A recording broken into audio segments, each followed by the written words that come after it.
Olá, um prazer tê-los novamente aqui no A História da Foto. Hoje na companhia do jornalista Floriano Filho, doutor em Desenvolvimento e Cooperação Internacional. Jornalista do Senado Federal, Floriano é professor do Instituto Legislativo daquela casa. Professor, como vai? Tudo bem, Santana? Prazer em estar aqui com você. Prazer é nosso, professor. Vamos então à foto que ilustra o programa de hoje. José Maria da Silva Paranhos Júnior, o Juca Paranhos, o Barão do Rio Branco. Na imagem, ele aparece com alguns auxiliares. Da esquerda para a direita, José Joaquim de Lima e Silva Muniz Aragão, que esteve à frente da embaixada, tempos depois, junto ao Reino Unido durante a Segunda Grande Guerra.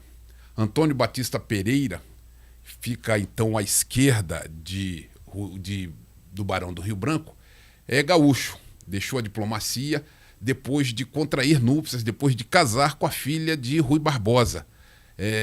Pessoa com quem ele trabalhou, Rui Barbosa, na Europa em missão designado pelo governo brasileiro.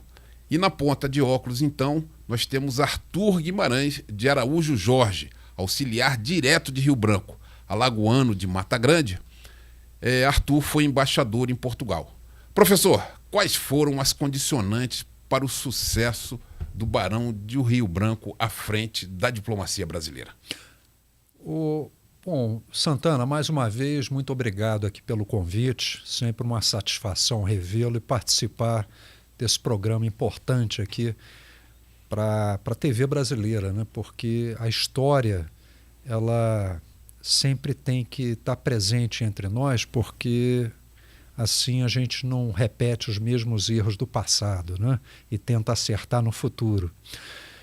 As condicionantes, eu diria que talvez a principal condicionante, e aí desde já a gente adianta e não precisaria nem adiantar isso, mas saber que o Barão do Rio Branco figura aí entre os brasileiros mais ilustres de todos os tempos, mais brilhantes de todos os tempos da história nacional.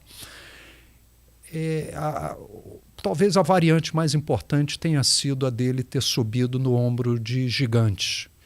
E talvez o principal gigante que tenha emprestado os ombros para ele subir foi o pai, o Visconde do Rio Branco, que foi o ministro mais longevo do Império e que ensinou ao Rio Branco, desde criança, uma série de habilidades que ele soube aproveitar, não é? Sem entrar, por enquanto, nas questões pessoais, que aí já é outra história, polêmicas de casamento ou de não casamento, questões pessoais, mas falando na questão da política, não só da política externa, mas também da política doméstica,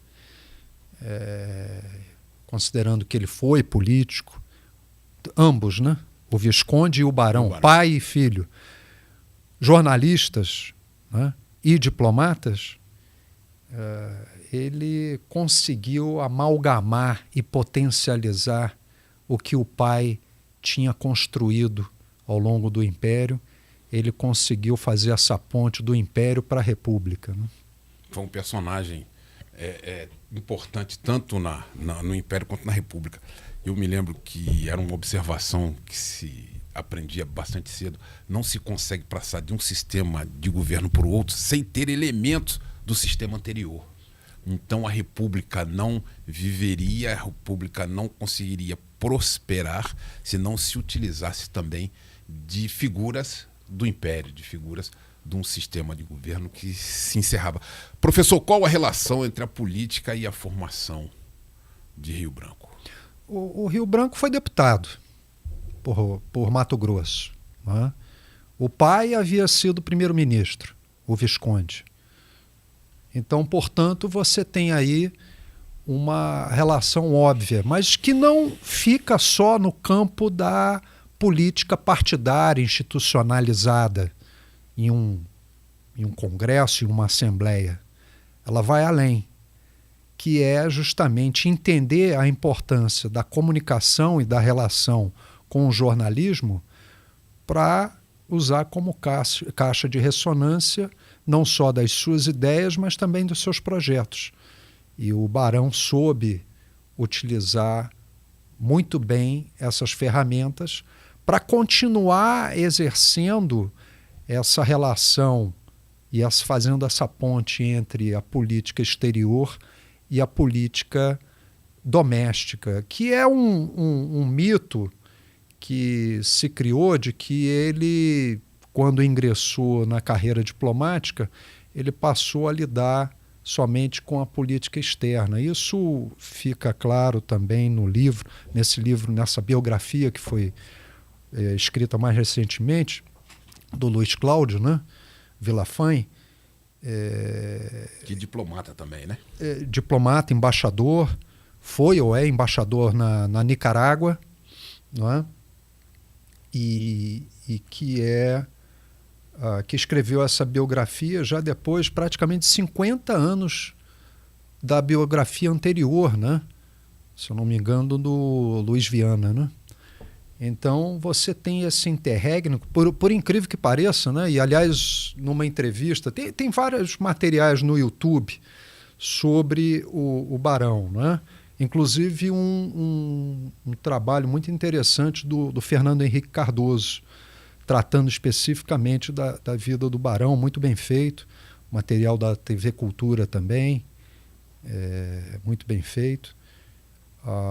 Mas um dos mitos que o Luiz Cláudio desmistifica é justamente esse de que o Barão teria só se dedicado à política externa, esquecendo da política doméstica. Professor, a gente aprende que o Mapa do Brasil é um trabalho, o atual Mapa do Brasil é um trabalho de Rio Branco, né? Não Partes dele é determinado pelo trabalho de Rio Branco. Quais a gente pode elencar como as grandes vitórias de Rio Branco? Olha, talvez as duas maiores e mais interessantes também, e até tem um lado aí de aventura, né, que daria um bom filme, ótimos filmes, né? Foram ali as disputas com a arbitragem internacional, né? A arbitragem naquela disputa pela região com a Argentina, que é conhecida como a questão de Palmas, né? Não a Palmas que a gente conhece do Tocantins, né? Mas essa região a oeste de Santa Catarina. Sim. E que a Argentina, se o Barão não tivesse ganho essa disputa, mais da metade ou quase metade de Santa Catarina teria ficado nas mãos dos argentinos, e a decisão foi do árbitro, que era o presidente dos Estados Unidos na época, né, o Cleveland. E o dado interessante é que o Barão, sendo um estudioso não só de história, mas também da geografia, ele inclusive pertencia o Instituto Histórico e Geográfico Brasileiro, era membro. Então ele foi e tinha a vantagem também dele ter morado e trabalhado muito tempo no exterior, em Paris, em Liverpool, foi cônsul mais de 10 anos em Liverpool. Ele tinha, e sempre uma pessoa brilhante, né, estudiosa e trabalhadora, ele foi buscar mapas, ajuda em informações concretas. Isso é muito atual, né? Porque hoje em dia a gente vê aí uma quantidade de gente querendo dar opinião em tudo e esquece dos fatos e dados. O que aconteceu e quais são os dados concretos para corroborar e confirmar o que você está dizendo? Onde é que estão? E ele foi lá e apresentou. Apresentou. Não foi fácil, porque ele teve que buscar alguns mapas até já perdidos, né? Então, para não me alongar muito, essa história é maravilhosa. E até ressalvando que aqui, Santana, hoje, nós somos já amigos de longa data, aqui hoje eu estou como um mero curioso. Não sou de maneira... Isso não é verdade, isso não é verdade. Não quero me arrogar aqui, depois, senão amanhã ou depois vão me chamar de farsante. Tá vendo? Professor... Mas olha, para terminar de responder a sua pergunta, porque eu falei em um evento. O outro evento foi ali o Amapá, que também foi arbitragem internacional, desta vez por um suíço. E, de novo, ele foi buscar mapas e dados objetivos para recuperar a boa, que era a disputa, e aí é que vem o grande viés dessa história, a disputa era contra a França. Naquela altura, que os grandes domínios coloniais eram tidos por parte da Inglaterra e da França, uma coisa era você disputar com a Argentina, e ganhamos da Argentina. Outra coisa era você disputar com os franceses. Os então donos do mundo, né? Os dois que disputavam, né? Os ingleses e os franceses. E você disputar com os franceses. E, novamente, ele ganhou. Por aí você veja por que ele também foi recebido aqui no Brasil, quando retornou, da forma que foi, como herói nacional, né? E essas vitórias, o que elas significaram para a relação do Brasil com os vizinhos? Olha, para a Argentina em si, eu acho que não foi muito satisfatória, né? Então, acho que a gente tem que separar aqui os vizinhos, né? Porque, veja bem, nós temos 10 vizinhos, então nem todos pensam do mesmo jeito, então vamos separar o joio do trigo. Para os argentinos, obviamente, eles perderam a disputa, você imagina que eles não ficaram satisfeitos, né? Agora, por exemplo, na negociação, e aí eu não digo nem disputa, né? Porque, quer dizer, uma revolta interna dos trabalhadores, sobretudo dos migrantes do Nordeste, que estavam na região do Acre, né? Explorando a borracha. E aí se transformou numa crise diplomática quando a Bolívia chama uma corporação dos Estados Unidos, e aí criou-se aquela rebelião. Isso gera a disputa diplomática. E aí ele vai negociar com a Bolívia, né? E acerta com a Bolívia, só que havia uma questão da Bolívia com o Peru, e ele arrisca alto nessa negociação com a Bolívia, sem saber ainda como o Peru iria se posicionar com relação a isso. Ou seja, ele se arriscou muito, porque se o Peru diz, não, essas terras são minhas, né, ele teria perdido o que ele negociou com a Bolívia. E o Villafañe faz essa outra desmistificação também, de que a compra do Acre teria sido só com base no dinheiro. Não, foi uma permuta, né? Envolveu uma permuta também de terras. E essa negociação com o Peru acaba envolvendo, segundo Villafañe, um acordo secreto com o Equador, para, na eventualidade de uma disputa com o Peru, o Equador entrar numa guerra junto com o Brasil contra o Peru, porque os dois países também tinham, como aliás a América do Sul até hoje tem disputas territoriais entre países, você sabe bem disso. Venezuela e Guiana, Essequibo, território de Essequibo. A própria Bolívia, né, que perdeu o acesso ao oceano. Para o Chile. Para o Chile, até hoje existe essa disputa. A disputa entre Argentina e Chile até hoje existe. Então, o Santana, assim, para a gente deixar isso, nesse pouco tempo que a gente tem aqui, deixar isso, acho que essa mensagem, porque a gente poderia ficar aqui horas, né? Mas essa mensagem talvez mais relevante de todas, e isso que me fez até sugerir essa temática, entre outras, para você.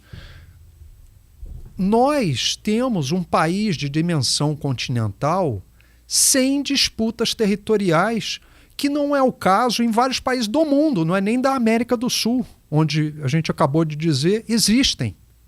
Ou seja, você imagina, isso é a grande vitória, eu acho que é a grande vitória, a vitória absoluta, né, do Barão, e por isso que ele foi reverenciado quase que como um herói aqui no Brasil, né? Nós tivemos, então, aqui a presença do nosso professor Floriano Filho. Mas já acabou, Santana? Esse programa é curto, é apenas uma pincelada na história, para criar curiosidade em quem nos assiste, para que se aprofunde, então, o estudo sobre Ainda a bem foto que eu sou apenas um curioso, Santana. Uma foto em que o Barão de Rio Branco se faz acompanhar de seus assessores. Muniz Aragão, que foi embaixador na Inglaterra tempos depois, durante a Segunda Guerra, passou mais de 10 anos embaixador na Inglaterra. Onde eu vivi duas vezes. Estudei também. À esquerda, Antônio Batista Pereira, genro de Rui Barbosa. E no canto ali, Arthur Jorge, que, nascido em Mata Grande, no interior de Alagoas, do estado de Alagoas, chegou a embaixador em Portugal. Esses compunham, então, o gabinete do Barão de Rio Branco. Professor, você bem disse, é uma figura bastante grande para que seja tratado em somente uma foto. Então a gente, em outras fotos, vai voltar a trabalhar, se Deus quiser, a figura do Barão de Rio Branco. Agradecemos a você a companhia e esperamos para um próximo A História da Foto. Muito obrigado. Obrigado.